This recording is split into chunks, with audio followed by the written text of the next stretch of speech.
Kita, ups, rupanya sinyal di tempat saya nggak beres nih. Saya tutup sebentar. Ya, jadi kali ini tema yang akan kita bahas itu meta-human. Tapi untuk masuk ke sana, ada bagusnya kita mengaitkan dengan humanisme, humanisme yang awalnya muncul di sekitar Renaissance, meskipun cikal bakalnya sekali tentu dari Yunani. Begitu. Jadi masalahnya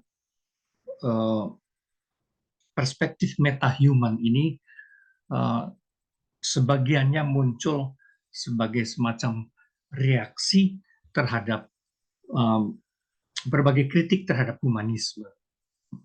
Sebenarnya gitu. Maka ada bagusnya kita melihat humanisme dulu meskipun sekilas saja gitu ya. Humanisme lantas kritik-kritik terhadap humanisme sampai ke anti-humanisme, transhumanisme, posthumanisme dan sebagainya, sampai ke meta-humanisme. Saya langsung saja presentasi.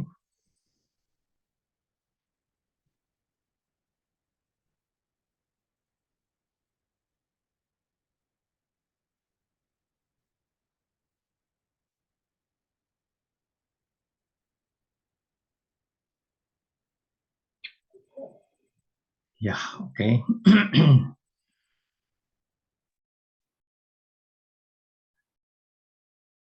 Jadi awalnya humanisme ini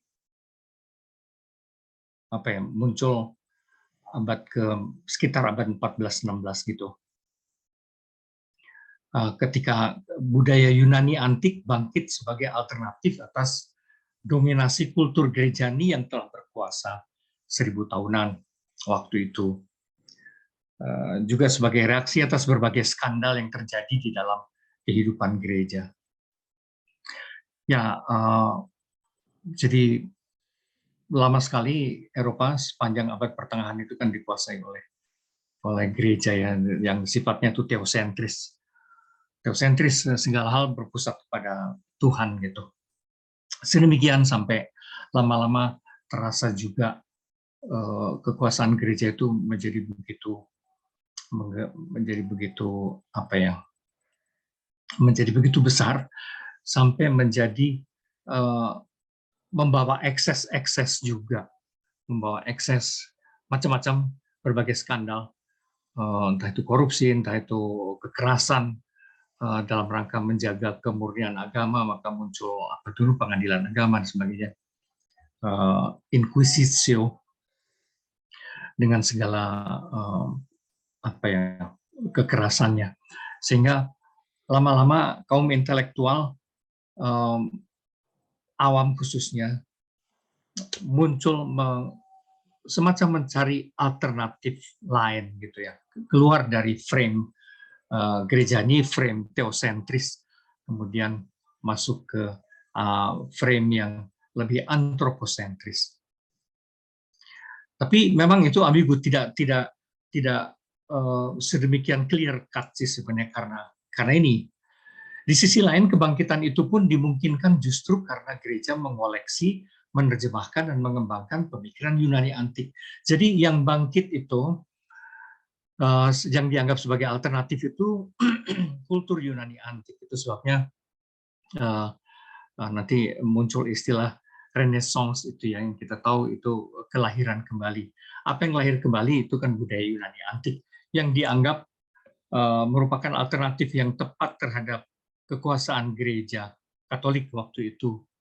Karena di Yunani ada penghargaan terhadap martabat manusia, terhadap kebebasan berpikir, ada demokrasi, ada penghargaan terhadap tubuh dan sebagainya, yang persis kontras dengan suasana abad pertengahan yang dikuasai gereja. Jadi waktu itu kaum intelektual merasa perlu kembali lagi ke Yunani antik sebelum Masehi ya. Seperti itu, abad-abad ke-5-6.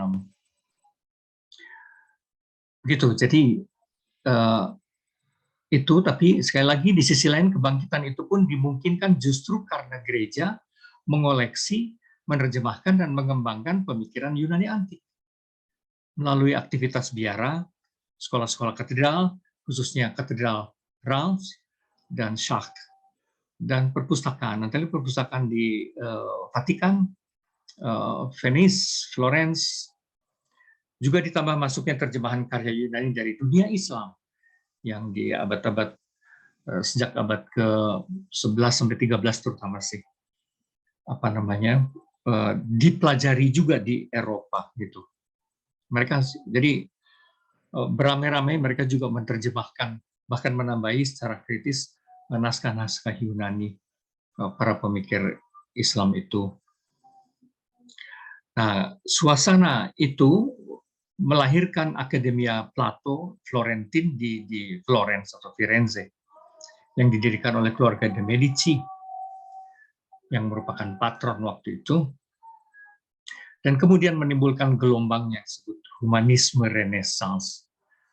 Jadi semacam apa ya, pembalikan dari arah teosentris dan sangat gerejani ke manusia sentris gitu, antroposentris. Jadi bukan Tuhan yang pusatnya, tapi manusia, dan berlandaskan pemikiran-pemikiran Yunani klasik. Kalau sebenarnya abad pertengahan juga dunia gereja bersandar pada pemikiran Yunani, tapi banyak ke Plato gitu ya, Platon gitu. Tapi kemudian bergeser ke arah Aristotelian, kira-kira gitu, lewat Thomas Aquinas dan sebagainya itu.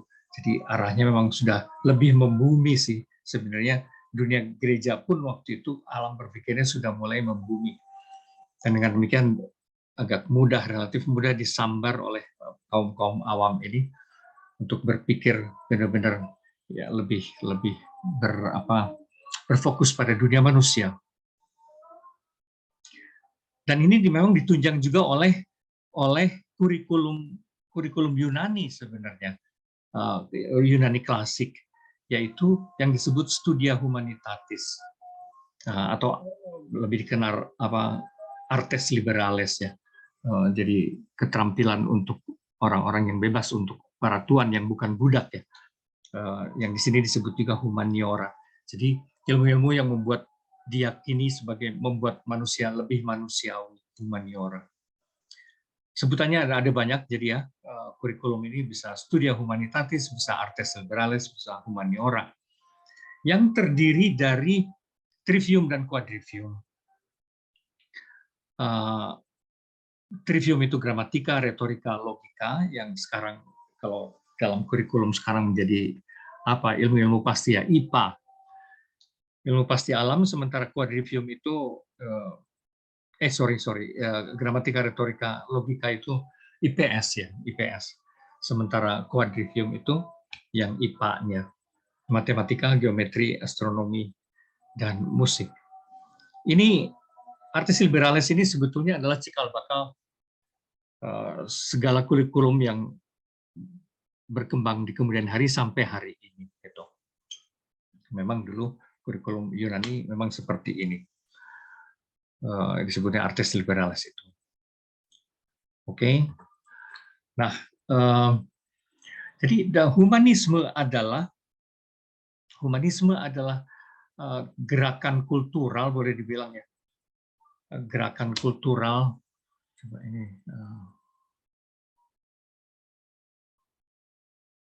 Kok ketutupnya?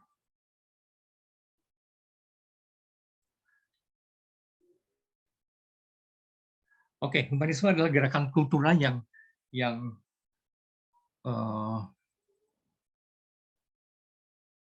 yang kemudian mengubah kiblat orientasi kebudayaan itu dari teosentris, tadi saya sudah sebut, menjadi antroposentris.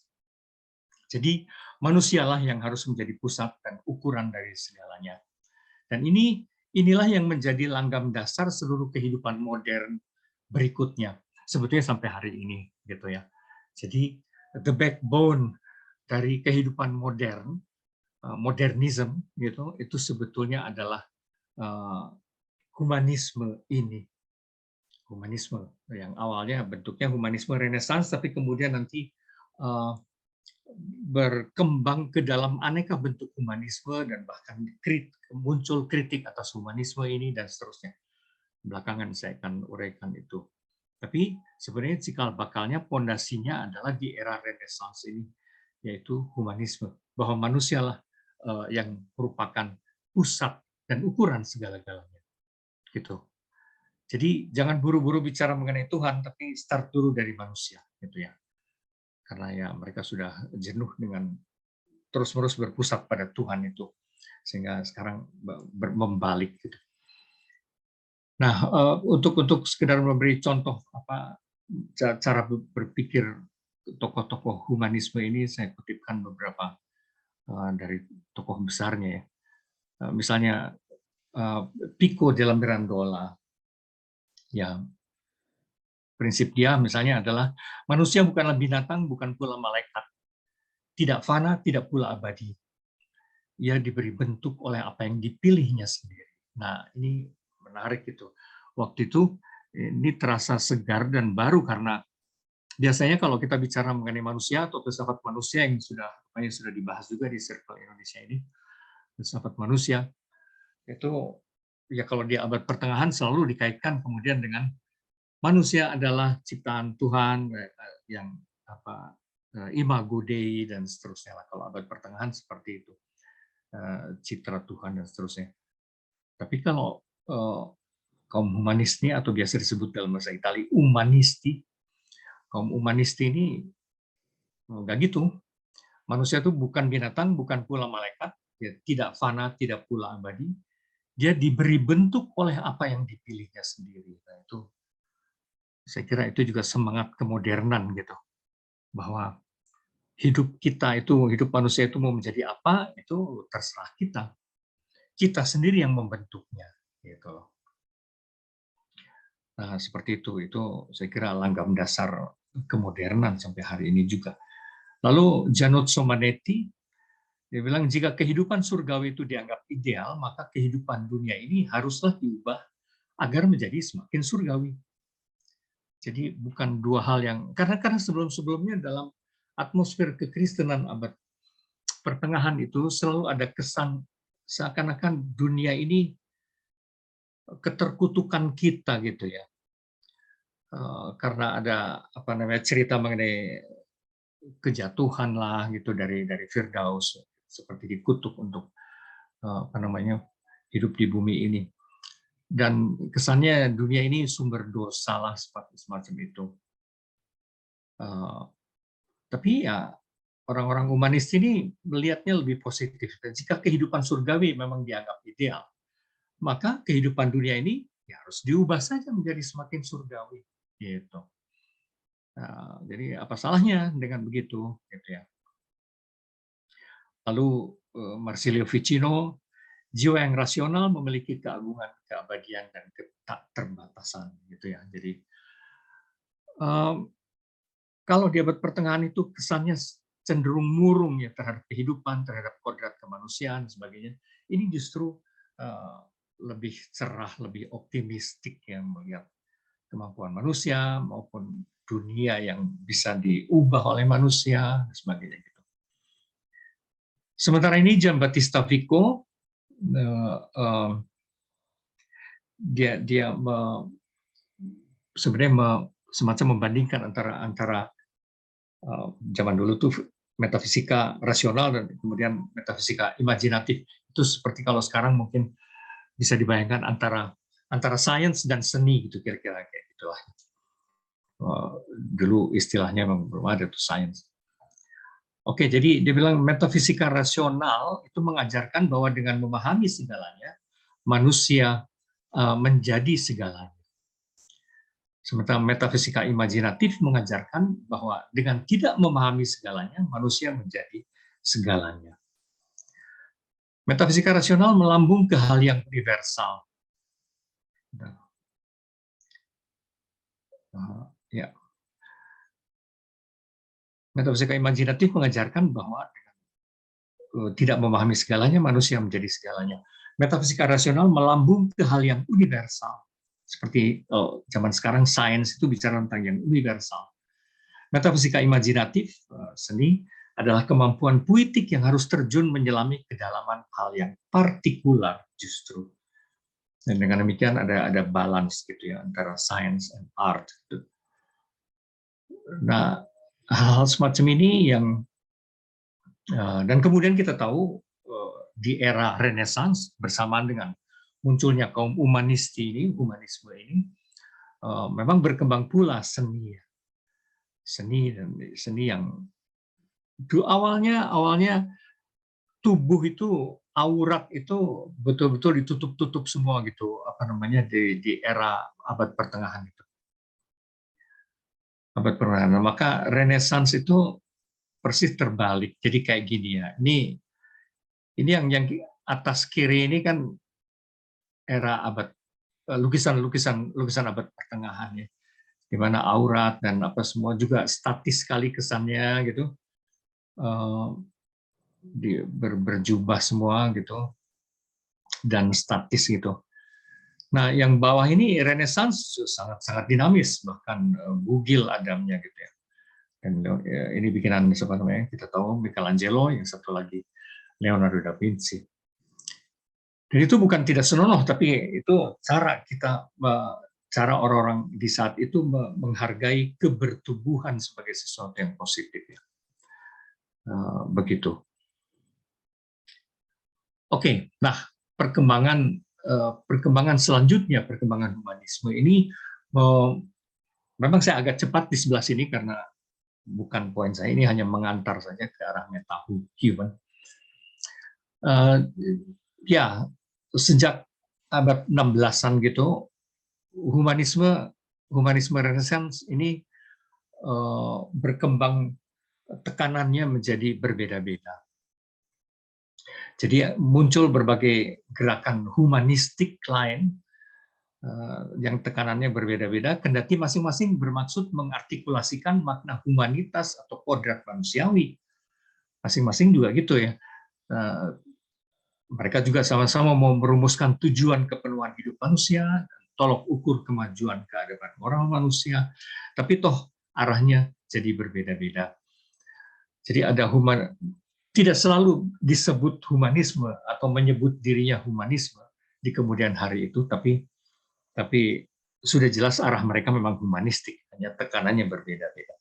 Jadi ada humanisme Kristiani, di situ ada Erasmus dari Rotterdam yang membuat buku Praise of Folly yang mengkritik dogmatisme, ritualisme, dan klerikalisme gereja dan menekankan penghayatan iman personal. Tapi juga ada Thomas More yang kita tahu dia menciptakan semacam fiksi filosofis utopia yang mengkritik monarki dan kapitalisme yang dianggap tidak adil.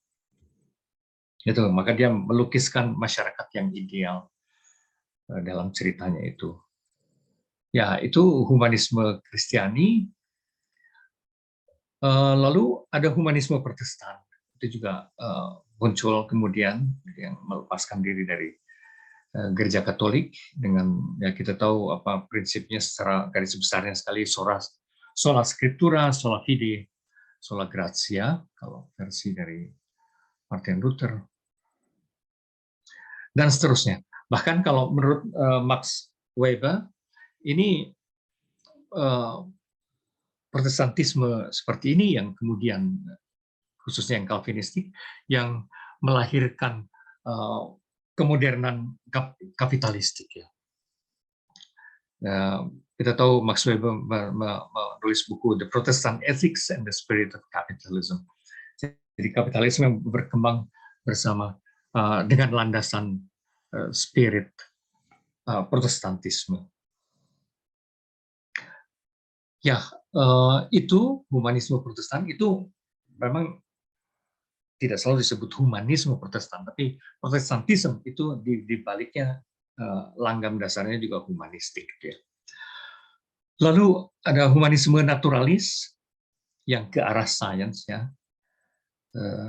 Jika ini khususnya Francis Bacon, jika rasionalitas alamiah manusia dilepaskan dari kungkungan dogma agama, niscaya manusia akan lebih mampu mengembangkan peradaban. Gitu. Maka Francis Bacon menekankan pentingnya bernalar melalui fisiologi dan psikologi ala Aristoteles dan Galen. Seperti itu. Jadi sandarannya kemudian adalah science. Itu bentuk humanisme yang lain lagi, lalu makin ke abad ke-18 ada istilah Aufklärung, kan, pencerahan yang kita tahu di situ, itu pun humanistik sih kan sebenarnya. Tapi dengan tekanan yang berbeda, humanisme Aufklärung. Di situ manusia ideal adalah manusia yang menggunakan rasio atau nalarnya secara otonom. Nah, tentu ini gagasan Immanuel Kant. Manusia ideal adalah manusia yang matang, dan manusia yang matang itu tidak didikte oleh hal-hal dari luar. Kalau dia mengambil keputusan itu, dia mengambil keputusan secara otentik dari dalam, dari kesadarannya sendiri, bukan karena takut Tuhan atau karena disuruh oleh Tuhan atau apapun, tapi muncul dari kesadarannya sendiri. Gitu. Itu yang manusia otonom. Gitu. Ini manusia yang sadar tentang apa yang bisa dan tidak bisa diketahui, mampu mengambil keputusan sendiri tentang apa yang harus dilakukannya bagi hidupnya. Ya, tentu ini adalah sandarannya adalah Immanuel Kant. Jadi menjadi modern bagi Kant itu adalah menjadi manusia yang dewasa seperti itu. Ya, baik. Lalu ada humanisme liberal sekular. Ini tentu perkembangan lanjut dari humanisme Aufklärung. Di situ ada tokoh-tokohnya, ada Voltaire, ada Denis Diderot, ada John Locke, Adam Smith, Thomas Hobbes, Rousseau, dan sebagainya gitu ya. Dengan berbagai keutamaan sosial mereka. Ya, liberalisme sekular. Di satu pihak ada individu sangat dihormati, tapi juga kesejahteraan bersama harus diupayakan bersama. Kira-kira gitulah intinya.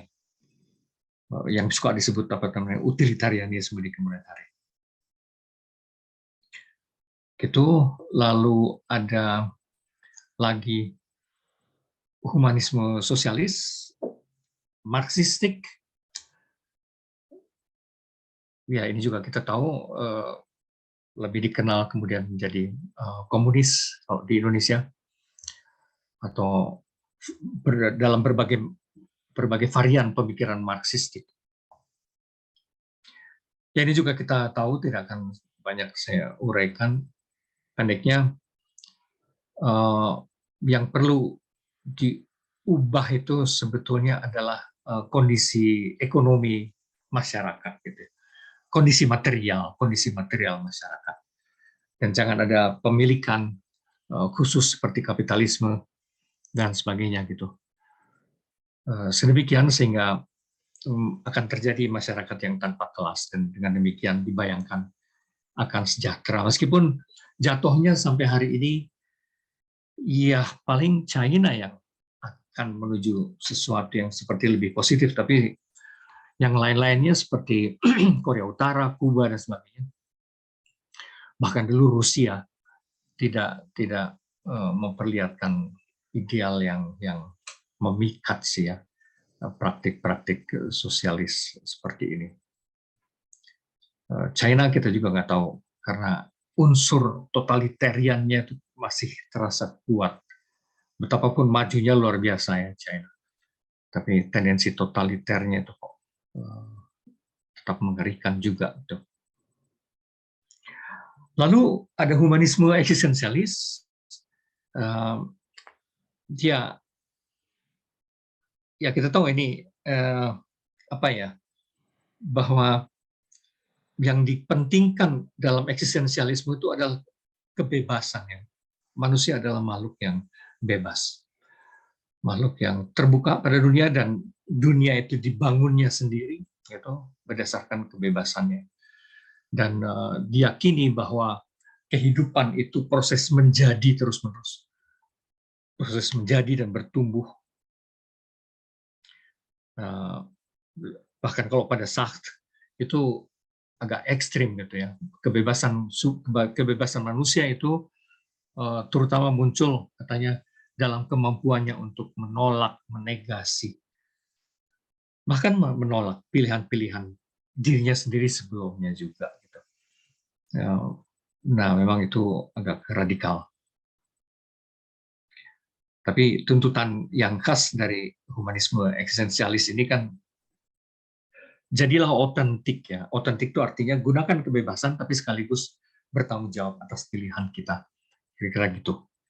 Meskipun kebanyakan juga ada tendensi ateistik sekaligus pada kaum eksistensialis ini. Tentu tidak semuanya, karena orang seperti Gabriel Marcel dan sebagainya itu juga masih orang-orang yang religius ya.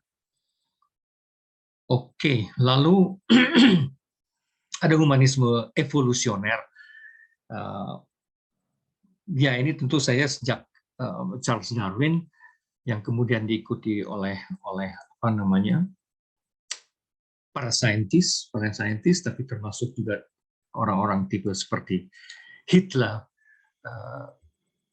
atau bahkan dari sisi tertentu Nietzsche juga. Gitu ya.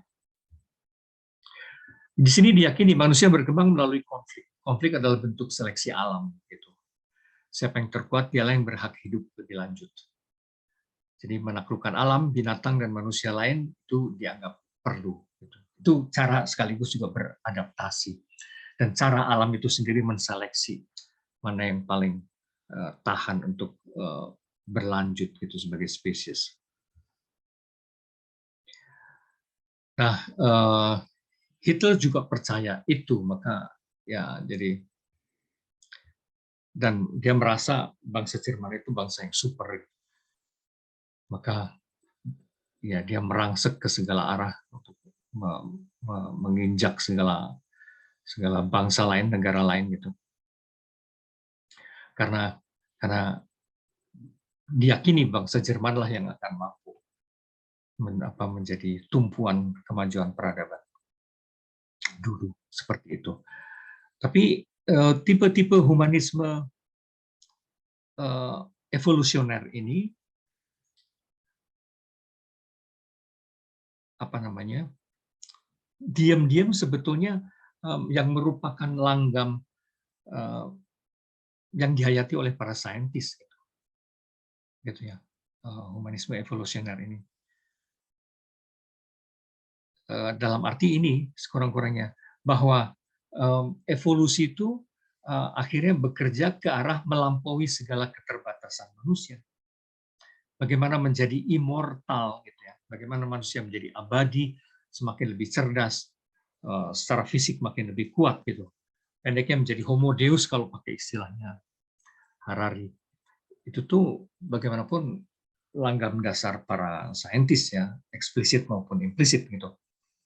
Itu humanisme evolusioner dalam arti itu. Kata kuncinya itu bagaimana melampaui, melampaui. Oke, baik itu. Nah, sekarang kita melihat kritik atas humanisme. Kritik atas humanisme. Di akhir-akhir abad 20 bermunculan kritik atas humanisme. Ini yang sebagiannya juga dilontarkan oleh para filsuf postmodern. Jadi begini, prinsip umum humanisme itu manusia adalah pusat, subjek, dan patokan utama dalam menilai segalanya. Nah, maka muncullah kritik-kritik dari berbagai arah, dari refleksi-refleksi lebih lanjut. Kebanyakan memang dari itu, entah itu postkolonialisme, entah itu postmodernisme. Tapi kalau dirinci kira-kira begini, pertama, berbagai versi humanisme memang sempat merupakan evolusi penting dalam menentang penindasan, kebodohan, tirani, tahayul, serta anarki materialisme, serta mempromosikan kebebasan dan martabat manusia. Jadi ada benarnya sih humanisme ini somehow juga sudah menggiring kesadaran manusia ke arah lahirnya deklarasi hak asasi manusia, dan pendeknya kesadaran tentang martabat manusia gitu ya, kebebasannya dan sebagainya, kemampuannya untuk membentuk sendiri dunianya, itu memang sebagian besar juga di semacam efek dari berbagai macam gerakan humanisme sejak Renaissance itu. Dari situ-situ sih dia evolusi, memang evolusi gitu ya. Karena dulu kan di abad pertengahan nyawa manusia itu kan seperti nggak terlalu berharga gitu ya. Atas nama Tuhan manusia bisa diinjek-injek, disiksa, dibantai sedemikian. Nah, tapi sejak muncul humanisme, pelan-pelan kekerasan terhadap manusia itu bagaimanapun juga agak berkurang. Yang bicara banyak mengenai bagaimana ini merupakan evolusi adalah antara lain Steven Pinker ya. Ketika kemodernan dikeroyok dan dikritiki oleh kaum pemikir postmodernis, Steven Pinker membela dan antara lain juga mengangkat hal itu ya, bahwa bagaimanapun kesadaran atas martabat manusia, atas tendensi pentingnya anti kekerasan dan sebagainya, itu tuh bagaimanapun menjadi makin lebih baik, makin kesini itu toh makin berkurang gitu, dibanding dengan abad pertengahan misalnya, kekerasan itu secara garis besarnya. Baik, itu satu positifnya gitu ya. Kedua, di pihak lain, kerangka humanisme nyatanya telah mengakibatkan dominasi Barat juga atas berbagai belahan bumi lain. Nah, bukan kebetulan bahwa idealisme itu telah mendorong terjadinya kolonialisme dan imperialisme. Jadi memang halnya memang tidak sedemikian hitam putih gitu ya. Karena humanisme ini sudah mengakibatkan juga dominasi dunia Barat, dan akhirnya juga itu bergulir ke arah kolonialisme dan imperialisme yang pada gilirannya melahirkan westernisasi di segala lini. Kolonialisme dan imperialisme dihayati oleh para pelakunya sebagai white man's burden. Jadi ini beban kaum kulit putih konon gitu kan ya, untuk memanusiakan segala bangsa lain yang mereka anggap belum modern atau kurang beradab. Jadi manakala kita ngamuk-ngamuk, marah-marah ke para kolonial itu atau juga misionaris mungkin, itu justru menganggap segala yang mereka lakukan itu pengentasan, penyelamatan, tanggung jawab, beban tanggung jawab gitu ya, untuk memperadabkan monyet-monyet di luar bangsa Barat, itu kesannya gitu ya. Jadi seperti itu. Iya, memang jadi terbalik-balik gitu ya. Sementara faktanya mereka justru banyak kali memperbudak, memeras justru negara-negara yang dijajahnya. Tapi mereka menghayatinya sebagai beban tanggung jawab orang kulit putih untuk memanusiakan gitu bangsa-bangsa lain, memodernkan bangsa-bangsa lain. Atau kalau pakai istilah agama, menyelamatkan, membawa keselamatan gitu ya. Meskipun dalam kasus kayak Amerika Latin ya menyelamatkan bagaimana ya, budaya orang-orang Indian di Amerika Latin rusak gitu kan oleh Kristianitas, oleh kekatolikan gitu. Bahkan nama-nama mereka juga semua menjadi nama-nama Spanyol. Jadi seperti itu, bagaimana ya itu tuh situasinya. Lalu ketiga, dalam berbagai zaman, idealisme kemanusiaan nyatanya tetap saja tidak cukup memperhitungkan pihak-pihak tertentu, seperti kaum perempuan, mereka yang tidak berbahasa Inggris, dulu sih yang tidak berbahasa Yunani dan Latin, gitu. Mereka yang bukan kulit putih, anak-anak dan sebagainya, itu tetap dalam berbagai zaman tuh kayak kalau pihak-pihak yang tersingkir selalu, gitu, yang dianggap sekunder. Baik, saya akan lebih cepat lagi karena belum masuk ke meta. Yang keempat, dalam praksisnya humanisme de facto juga berkembang menjadi ideologi-ideologi yang memistifikasi dan menyembunyikan sisi opresif sistem modern, yang memarginalisasi mayoritas manusia demi tujuan-tujuan fasistik yang sebenarnya nggak jelas, tapi ganas, dan melahirkan korban-korbannya sendiri juga. Karena kalau kita bicara kemodernan itu apa, yang muncul di kepala kan bisa juga Nazi misalnya, atau kapitalisme yang sedikit lebih jinak dan lebih menarik, sosialisme Marxis tadi dengan kontrol total gitu, atau hegemoni negara-negara adik kuasa yang berperan seakan-akan sebagai polisi hak asasi manusia gitu ya, kayak Amerika lah gitu, atau negara-negara Barat. Jadi ya mereka seperti mengatasnamakan humanisme, cuma sekaligus juga sangat opresif sih, gitu. Lalu yang kelima, humanisme akhirnya juga menjadi terlampau antroposentris sedemikian sehingga tidak cukup memperhatikan aspek lingkungan kosmik dan menimbulkan demikian banyak kerusakan ekosistem seperti yang banyak sekarang kita bahas. Itu ya, entah global warming, apalah. Nah, maka muncul gerakan di sejak pertengahan abad 20 itu anti-humanisme. Anti-humanisme bentuknya macam-macam. Inspirasi awalnya tentu Nietzsche. Di abad 19 sih Nietzsche. Ya, bahwa banyak hal yang kita anggap sebagai kebenaran itu kalau bagi Nietzsche itu sebenarnya metafor saja. Semua dikasih nama dan dipahami ala manusia sebenarnya. Karena the real things, the really real, yang objektif itu apa sebenarnya kan kita juga nggak pernah tahu. Kita aja ngasih nama suka-suka kita gitu ya. Kita memahami ala kita. Gitu. Maka itu sebenarnya ilusi.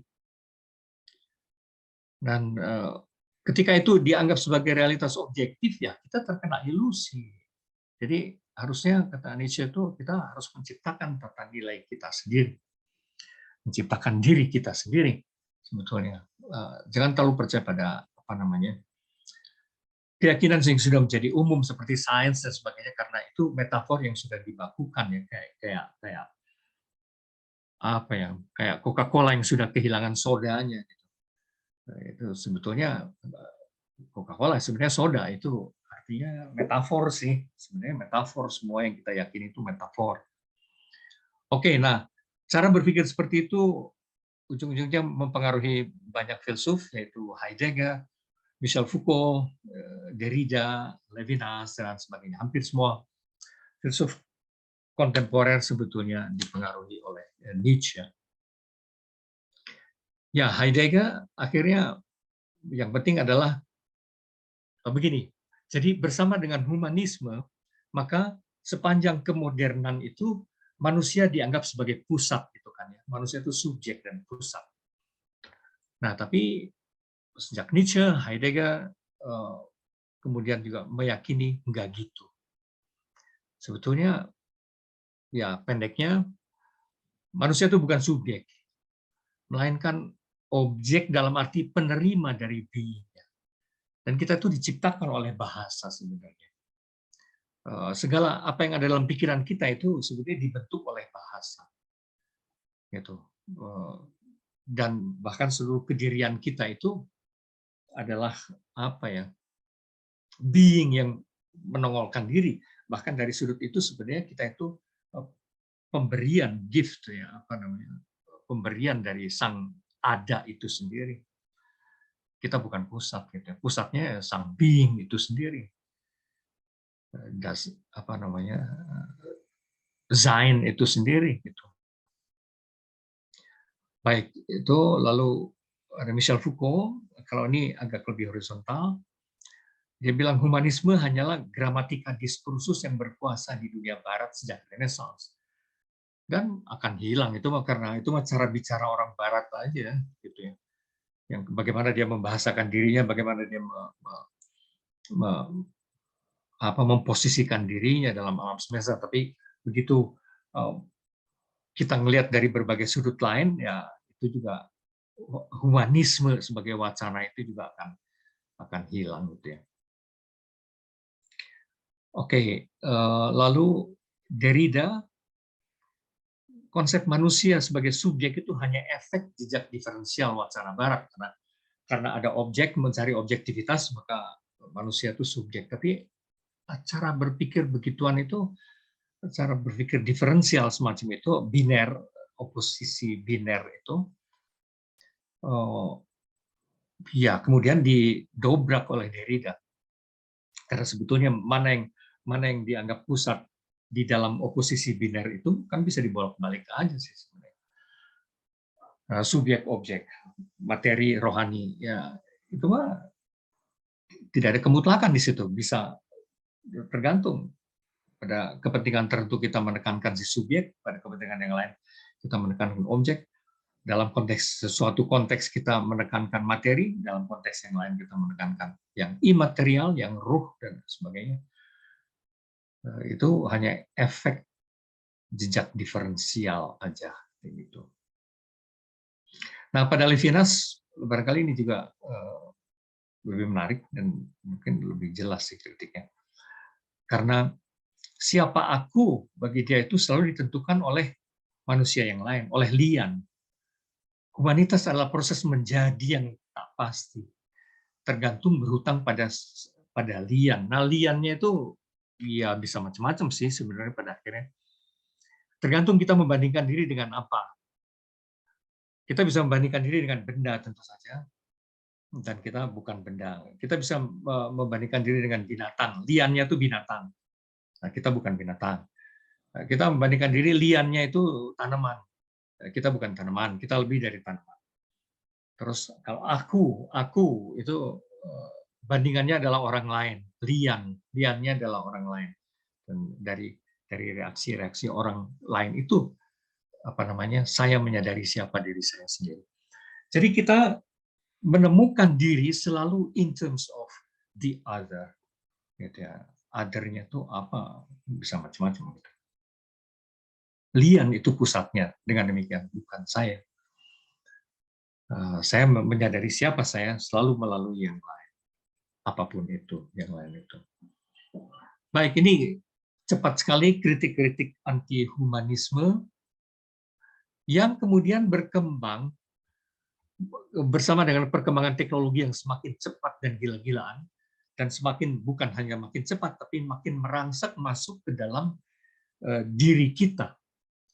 Jadi teknologi bukan lagi sesuatu yang di luar yang kita pakai, tapi dia menjadi partner di samping kita, partner kita, tapi lama-lama bahkan masuk ke dalam diri kita lewat teknologi nano, computer interface dan sebagainya. Itu menjadi bagian dari organ kedirian kita. Gitu. Sesederhana kalau kita pakai jam yang sekarang itu bisa mengukur detak jantung kita, tekanan darah kita dan sebagainya, lantas dia kasih peringatan kepada kita karena ada AI di situ. Jadi dia akan lebih pintar dari kita gitu ya. Gawai-gawai yang kita miliki itu sepertinya lebih pintar dari kita. Dia mengingatkan kita. Dan dalam arti itu mesin itu sudah menjadi bagian dari konstruksi kedirian kita.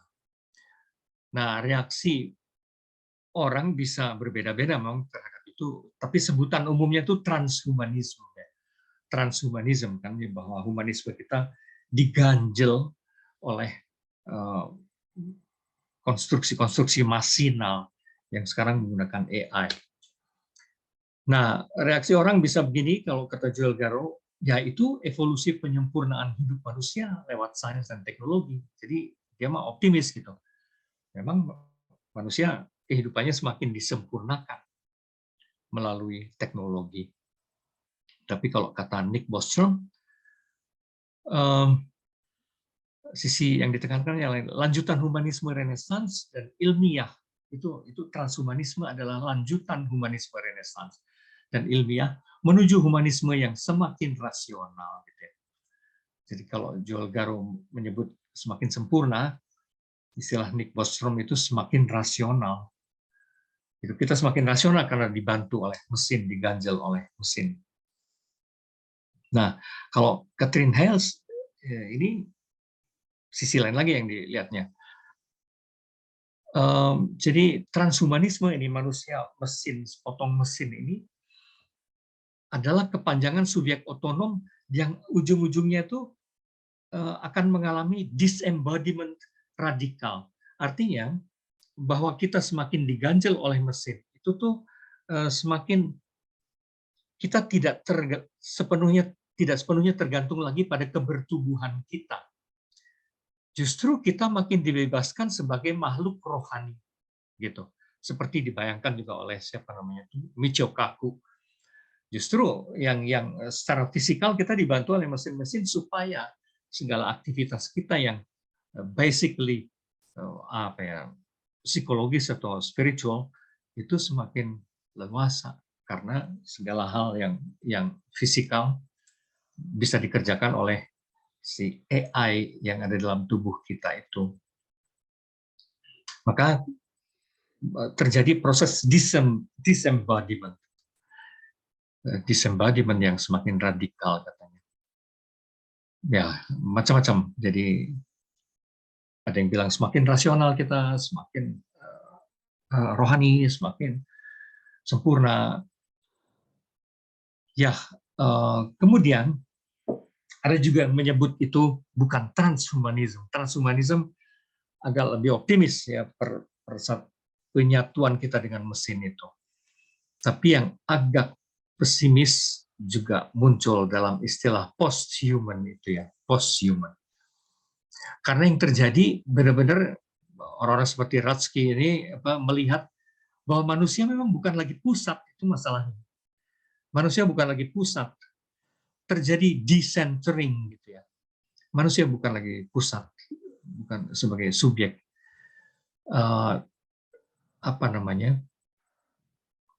dan di situ lantas kita makin menyadari dalam situasi seperti itu bahwa kita itu mempunyai tendensi mutasi seperti virus ya. Bagi dia mutasi dan keacakan adalah tendensi internal manusia. Dia akan berubah terus ketika begini, waktu semasa COVID kemarin kan virus-virus corona itu berubah dan bermutasi terus ketika inangnya berubah. Gitu. Kalau inangnya si hostnya ganti, dianya bermutasi gitu ya, menjadi varian baru lagi sampai hari ini saya kira. Nah, manusia itu juga gitu, bagaimana dia memahami dirinya. Itu sangat banyak ditentukan oleh si hostnya ini. Lingkungan kita itu macam apa sekarang, maka kita juga otomatis berubah gitu ya, bermutasi. Ketika lingkungan teknologi kita semakin kental, maka kita semakin diatur juga dikendalikan oleh algoritma, sistem algoritma itu semakin didikte, kita berubah, otomatis kita juga berubah, itu bermutasi. Dan tidak sepenuhnya dalam kendali kita, gitu. Jadi kita seperti virus, logika viral istilahnya kalau dari Wolf itu ya.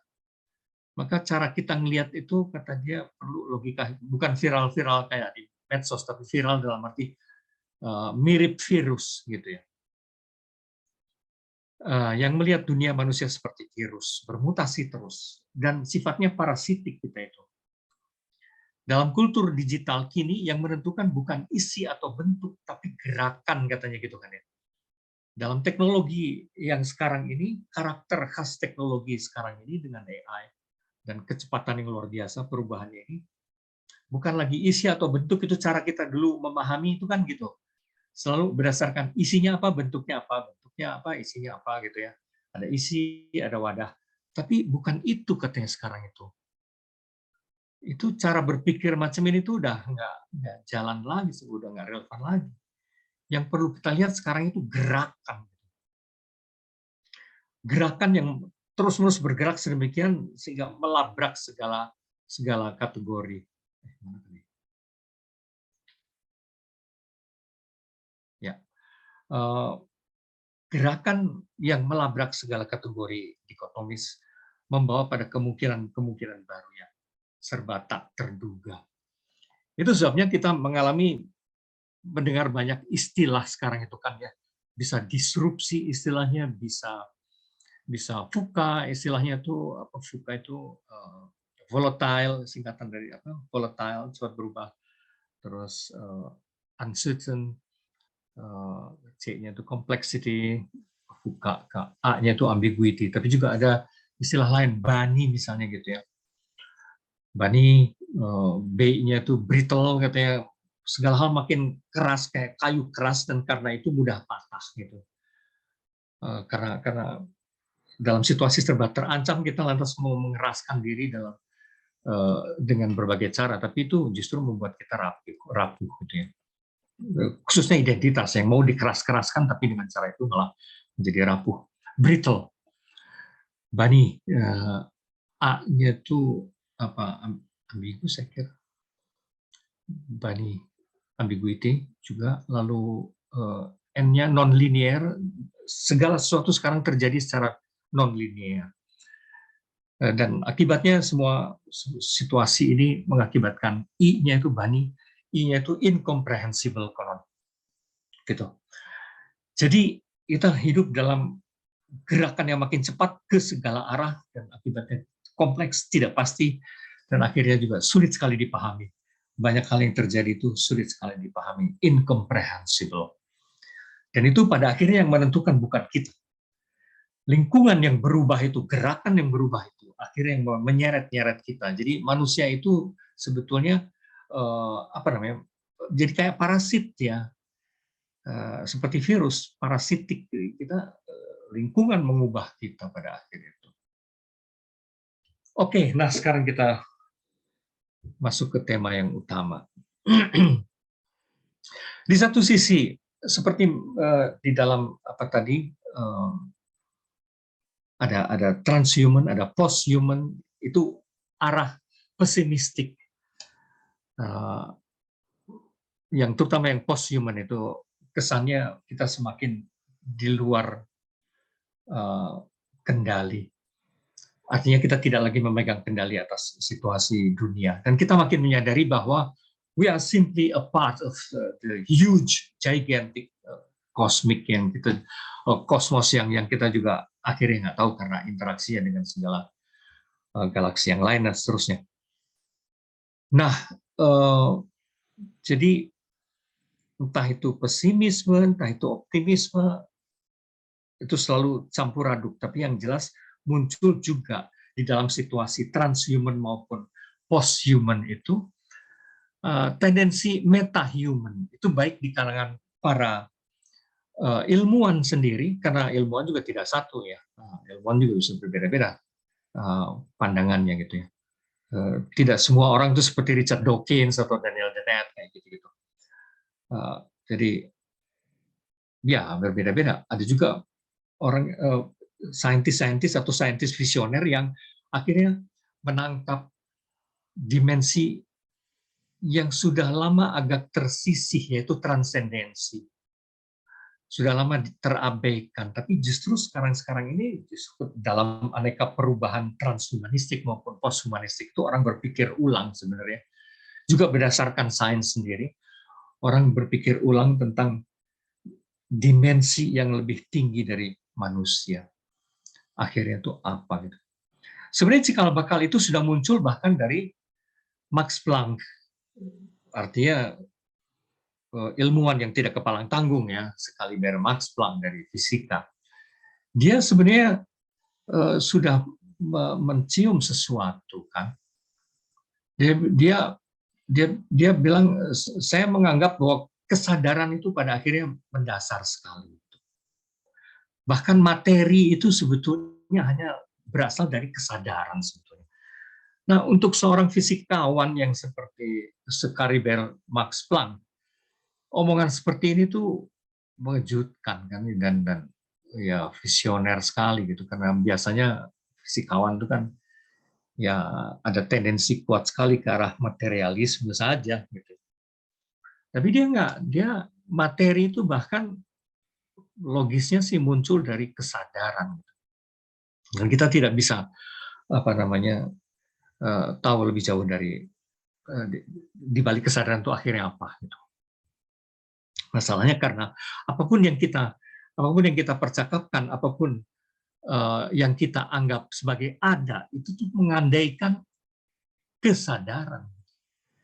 Jadi segala klaim kita, segala definisi yang kita temukan lewat hitungan dan segala macam itu, at the end of the day, itu ultimately itu based on postulates consciousness gitu ya.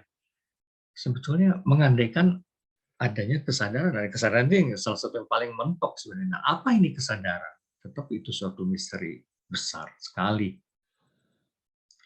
Bahkan orang seperti Stephen Hawking di ujung-ujungnya gitu kan ya, dia juga mengintip sesuatu sih sebenarnya pada akhirnya. Bahkan kalaupun katanya kita menemukan suatu teori yang menyatukan segalanya, gitu. Teori itu kan akhirnya juga cuma suatu set aturan-aturan dan pertanyaan-pertanyaan.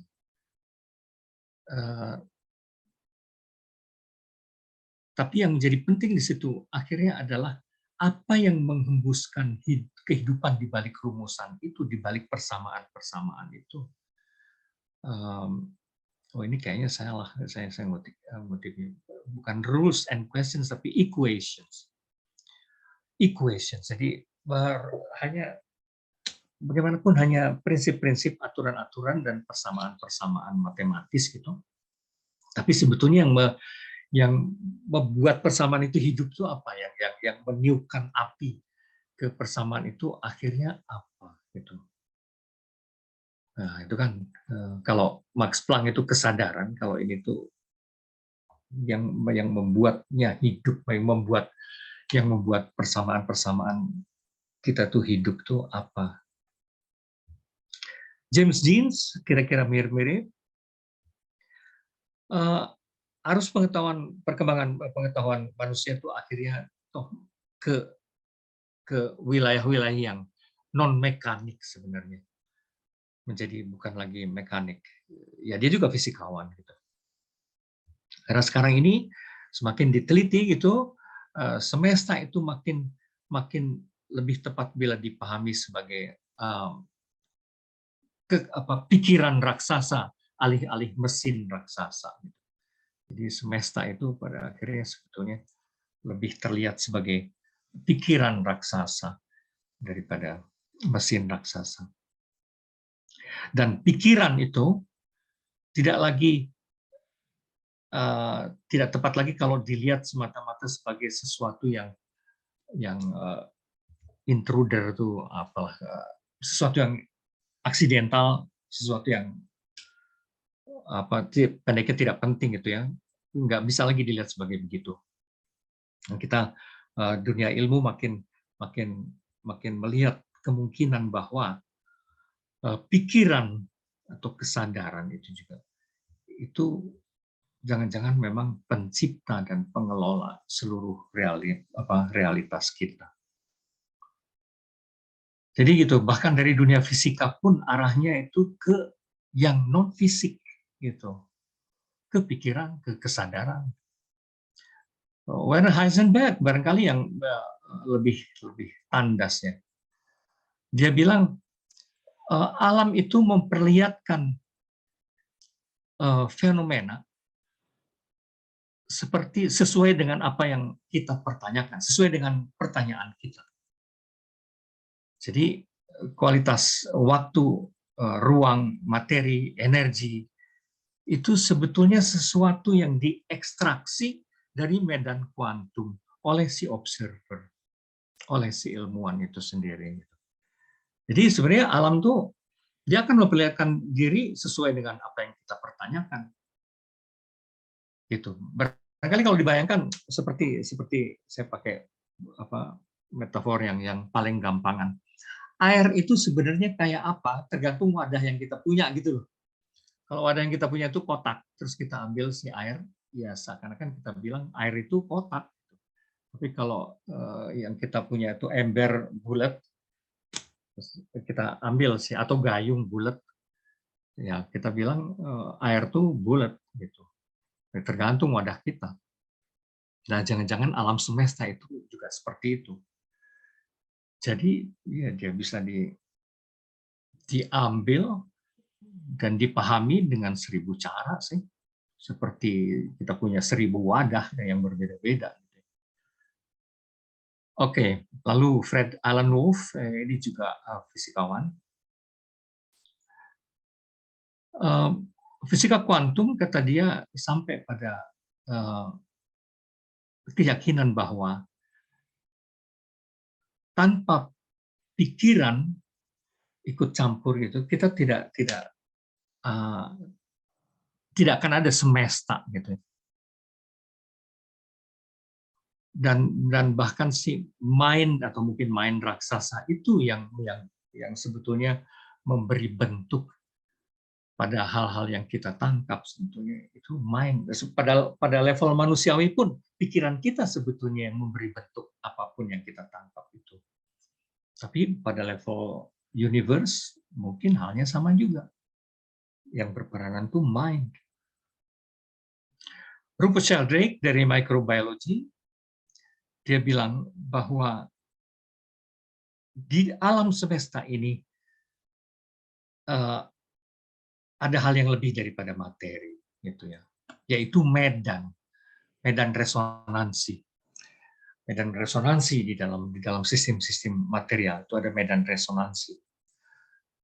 Dan bahkan kata dia lebih nekat lagi, yang disebut hukum alam itu, bukan sesuatu yang pasti sebenarnya. Itu tuh hanya pola-pola kebiasaan-kebiasaan gitu yang bisa berubah. Dengan kata lain, seluruh alam semesta itu, alam itu sebenarnya seperti organisme. Dia hidup dan dia memiliki ingatan semacam ingatan kolektif. Alam semesta ini adalah interkoneksi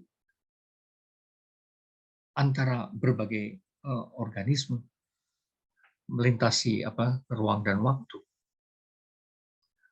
Gitu. Intinya seperti itu, Rupert Sheldrake. Terus ini ilmuwan-ilmuwan entah dari fisika, entah dari microbiology, bahkan dari neuroscience gitu ya. Mario Burger ini bilang, pengalaman mistik dan pengalaman spiritual itu bukanlah produk dari kekacauan atau kerusakan otak atau kerusakan gen gitu ya, kerusakan saraf atau gen.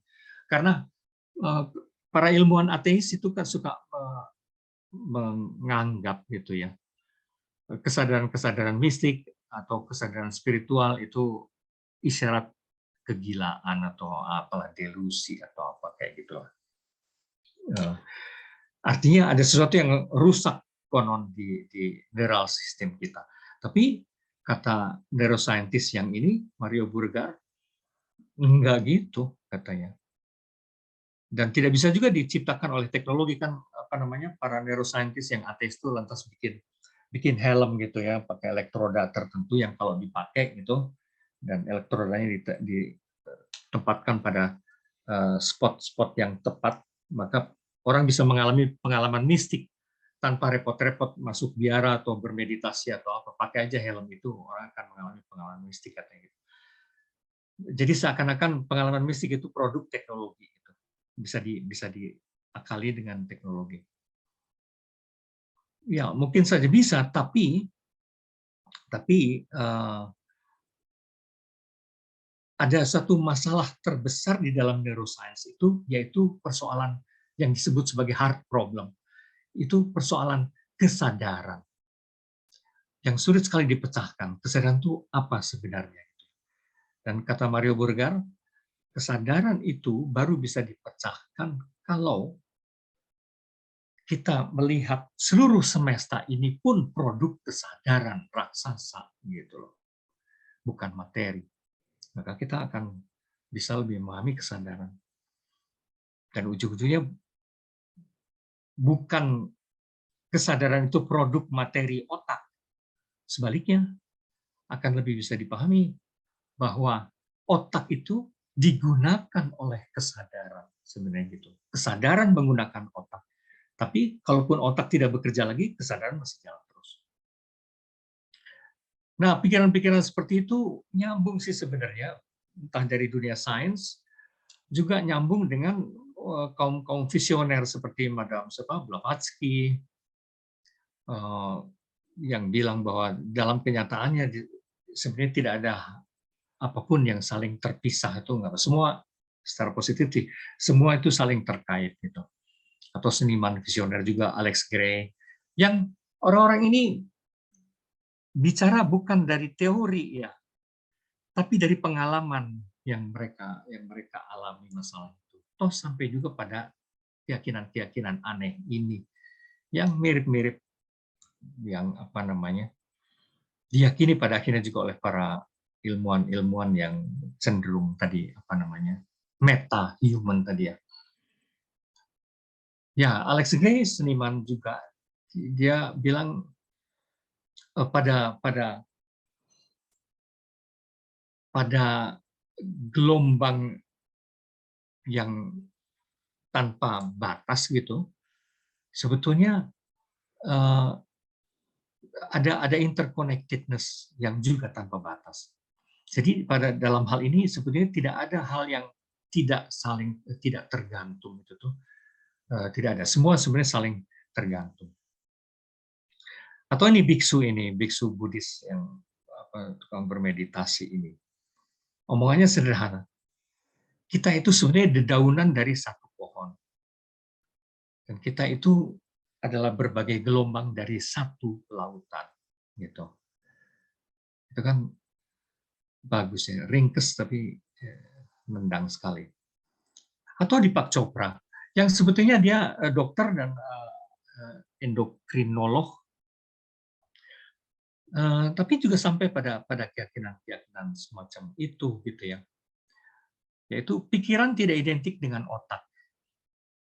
Bila kita lari maraton, otak memang otomatis memacu detak jantung.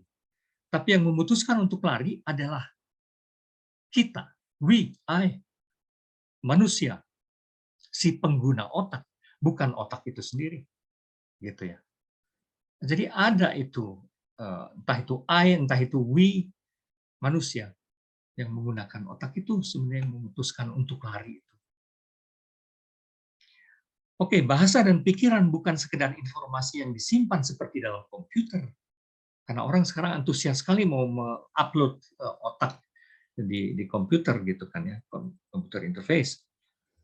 Tapi dia bilang bahasa dan pikiran bukan sekedar informasi yang disimpan seperti dalam komputer. Manusia, khususnya para ilmuwan, penyair, para filsuf, memainkannya secara kreatif, misalnya memainkan informasi itu secara kreatif, bukan hanya merepresentasikan atau memotretnya. Kita, manusia yang berdebat dan memutuskan untuk mencari kebenaran, untuk berbuat apa, untuk mencintai siapa, dan sebagainya. Di dalam tindakan-tindakan semua itu, informasi kita permainkan. Gitu. Kita permainkan di foto-foto apa ya informasi lebih tepatnya gitu, representasi itu kita permainkan secara kreatif dan kemudian menjadi keputusan-keputusan, menjadi motivasi-motivasi.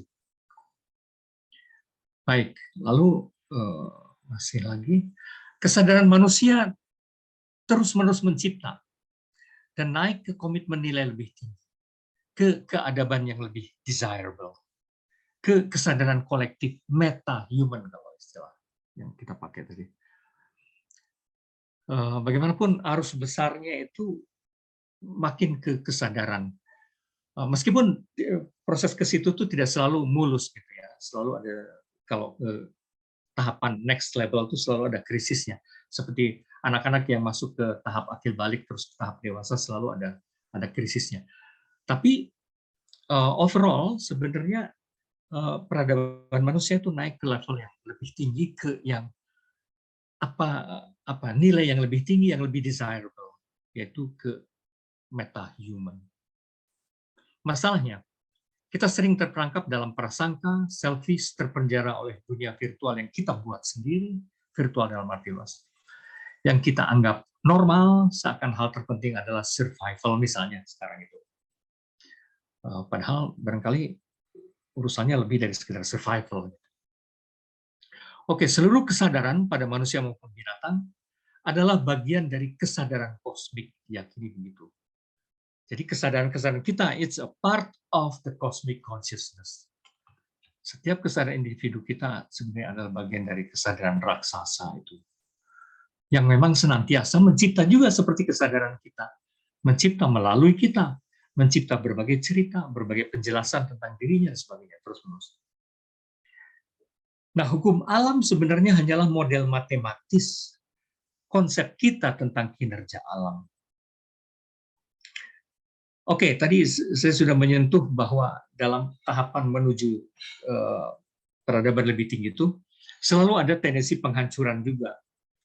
Tapi penghancuran diri memang bagian dari kodrat kita. Tapi penciptaan diri, self-creation itu jauh lebih kuat daripada agresi penghancuran diri. Itu yang diyakini oleh Deepak Chopra. Dan menurut saya itu menarik. Ada ilmuwan yang lain yang visioner juga, tapi ini juga sebenarnya fisikawan, Peter Russell. Dia bilang it's a paradox ya. Memang suatu paradoks. Tanpa kesadaran tidak ada sains. Tapi sains tidak tahu harus ngapain dengan kesadaran itu. Dia tidak bisa paham kesadaran itu apa, gitu loh. Jadi kesadaran melahirkan sains, tapi sains nggak paham kesadaran itu apa. Saya suka pakai metafor. Mata pengen lihat mata, tapi ya tanpa cermin ya. Susah gitu. Mata pengen lihat mata, sebenarnya mata itu apa? Oke, masih ada beberapa, sedikit lagi. Experiments in quantum physics in fact shows that simply looking at something as tiny as an electron changes its properties while we are watching it. Jadi bahkan tindakan kita melihat aja, mengamati aja si elektron yang super kecil itu, level subatomik, itu sudah tindakan kita mengamati itu sudah mengubah konon karakter si elektron itu.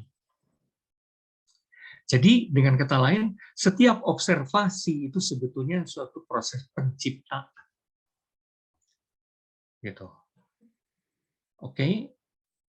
Lalu berlanjut, when we form heart-centered beliefs within our bodies, in the language of physics, we are creating the electrical and magnetic expression of them as waves of energy, which aren't confined to our hearts or limited by physical barrier of our skin and bones. Jadi kalau kita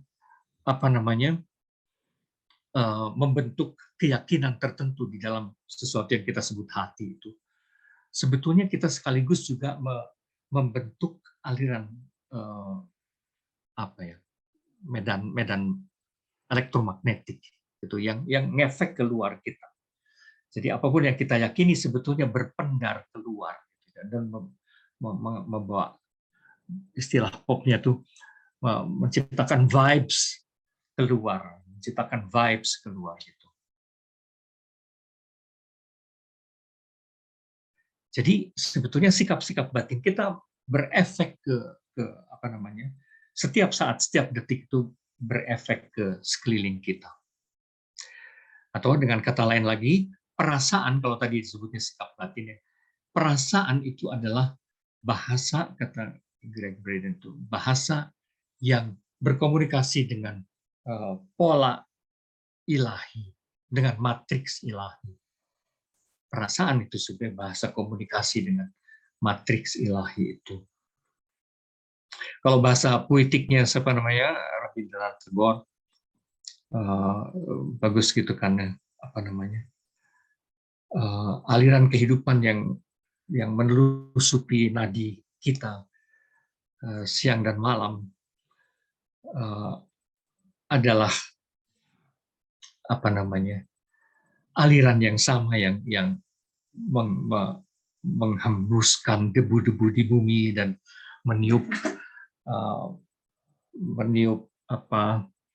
ilalang-ilalang dan apa namanya, menimbulkan gelombang dedaunan dan bebungaan, adalah aliran kehidupan yang sama yang ada di dalam diri kita maupun di luar kita.